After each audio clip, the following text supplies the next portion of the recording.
राष्ट्रीय जनता दल चुनाव हार गई, लेकिन फिर भी तेजस्वी यादव के दोस्त संजय यादव 100 करोड़ रुपए से ज्यादा कमाने में कामयाब हो गए। क्या वाकई में यह बात सच है? दैनिक भास्कर एक स्टोरी करता है।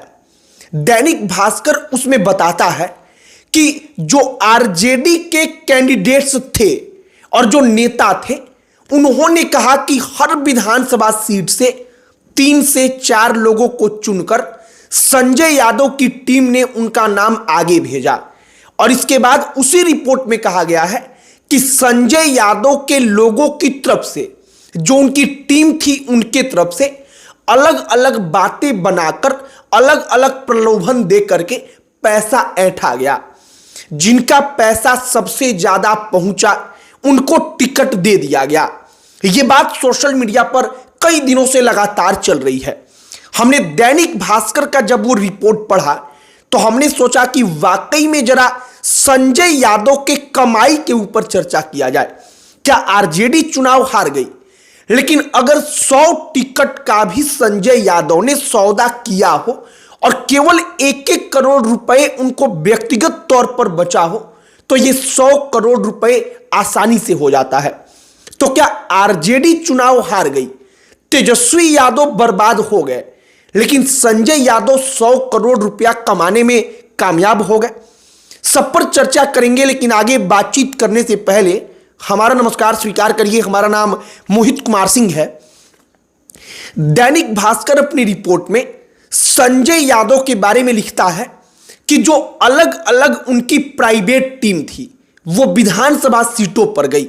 वहां पर जाकर के अलग अलग डेटा उठाया गया। सर्वे करने वाली टीम संजय यादव की थी।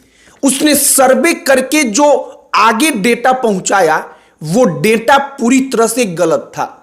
तेजस्वी यादव को इस बात का अंदाजा हुआ ही नहीं कि ग्राउंड पर आखिरकार माहौल क्या है, किस विधानसभा सीट पर कौन सा कैंडिडेट उपयुक्त है कि अगर उसको टिकट मिलेगा तो उसके ज्यादातर चांस है कि वो चुनाव जीत जाएगा।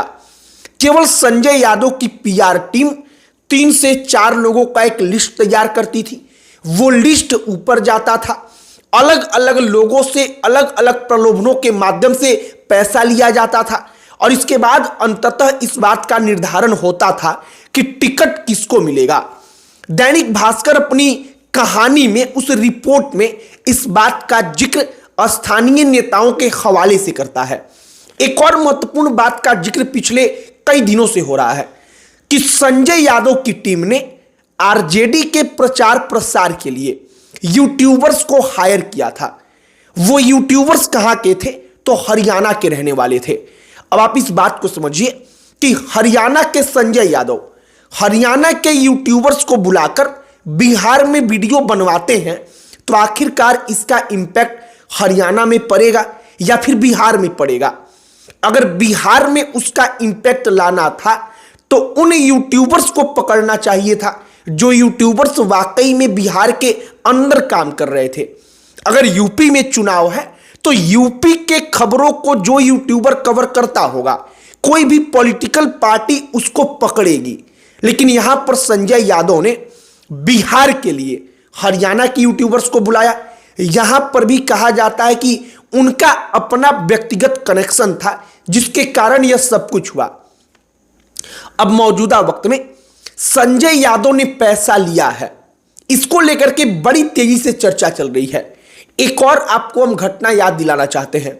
जब टिकट का बंटवारा हो रहा था तो आरजेडी का एक पूर्व कैंडिडेट जो 2020 में आरजेडी के टिकट पर मधुबन विधानसभा सीट से चुनाव लड़ चुका था, वो अपना कुर्ता फाड़ कर रोता है।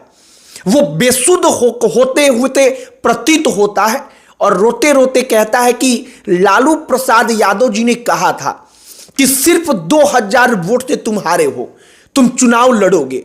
हम 5 साल तैयारी करते रहे।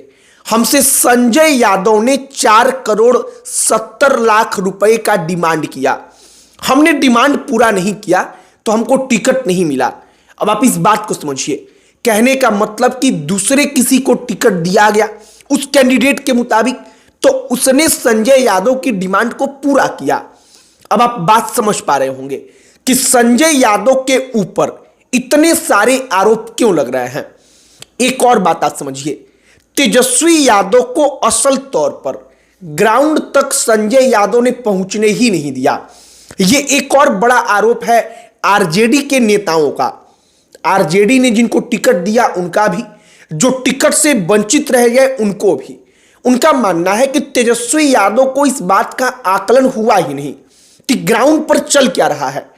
उन तक संजय यादव के द्वारा बनाई गई टीम, सर्वे टीम, अलग अलग टीम्स जो थी, जो संजय यादव की थी, वो ये रिपोर्ट पहुंचाती रही कि हमारी पार्टी जीत रही है, हम बम्पर तरीके से आगे हैं, हम लीड कर रहे हैं।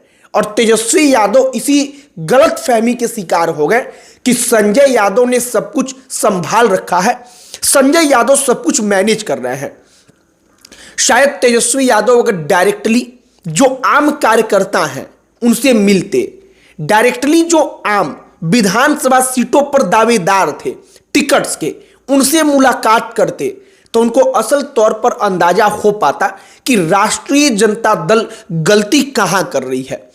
लेकिन इन तमाम चीजों के इतर संजय यादव की भूमिका को लेकर सबसे ज्यादा चर्चा हो रही है। सोशल मीडिया पर तो कहने वाले ये तक कह रहे हैं कि संजय यादव ने इस एकमात्र चुनाव में कई 100 करोड़ रुपए बना लिए हैं। भले ही राष्ट्रीय जनता दल बर्बाद क्यों ना हो गई, लेकिन संजय यादव ने कई 100 करोड़ रुपए का काम अपना कर लिया है। अब कुल मिलाकर कोई आधिकारिक इसका डेटा तो है नहीं कि हम इसको 100% सत्य मान लेंगे या आपको हम कहेंगे कि वाकई में ऐसा हुआ है। लेकिन जो तमाम चीजें सोशल मीडिया पर चल रही हैं, दैनिक भास्कर अपनी रिपोर्ट्स में इस बात का भी जिक्र करता है कि पैसा का खेल हुआ है। जो टिकट बांटा गया, उस टिकट बंटवारे में अलग अलग लोगों का नाम चुनकर एक एक विधानसभा सीट से अलग अलग प्रलोभनों के माध्यम से पैसा लिया गया, पैसा का डिमांड रखा गया। और यह सब कुछ आरजेडी के ही नेताओं के हवाले से रिपोर्ट तैयार हुआ है। तो कुल मिलाकर संजय यादव की भूमिका जो इस वक्त पर कटघरे में खड़ी है, संजय यादव जो तेजस्वी यादव के सबसे खास दोस्त हैं, वैसे दोस्त जिस दोस्त के लिए तेजस्वी यादव के ऊपर आरोप लगा कि अपनी बहन रोहिणी आचार्य को गाली दिया गया, अपनी बहन को उन्होंने हाथ उठाया, उनके ऊपर चप्पल चला दिया, ये तमाम चीजें उसी दोस्त के लिए तेजस्वी यादव ने किया। और उसी संजय यादव को लेकर के ये तमाम प्रकार के सवाल सोशल मीडिया पर तैर रहे हैं। और आरजेडी के 80% जो आम कार्यकर्ता हैं वो संजय यादव को नापसंद मौजूदा वक्त में कर रहे हैं। ये वाकई में एक फैक्ट है। और अगर इसको तेजस्वी यादव दरकिनार करेंगे तो शायद भविष्य में उनको फिर एक बार खामियाजा भुगतना पड़ेगा। बाकी आपकी क्या प्रतिक्रिया है कमेंट बॉक्स में लिखकर बताइएगा। हमने आपको मीडिया रिपोर्ट्स और सोशल मीडिया पर जो चल रहा है उसे समझाने का प्रयास किया है। बाकी इस वीडियो को यहीं पर समाप्त करते हैं। अंत में हमारा परिचय, हमारा नाम मोहित कुमार सिंह है। बहुत बहुत धन्यवाद।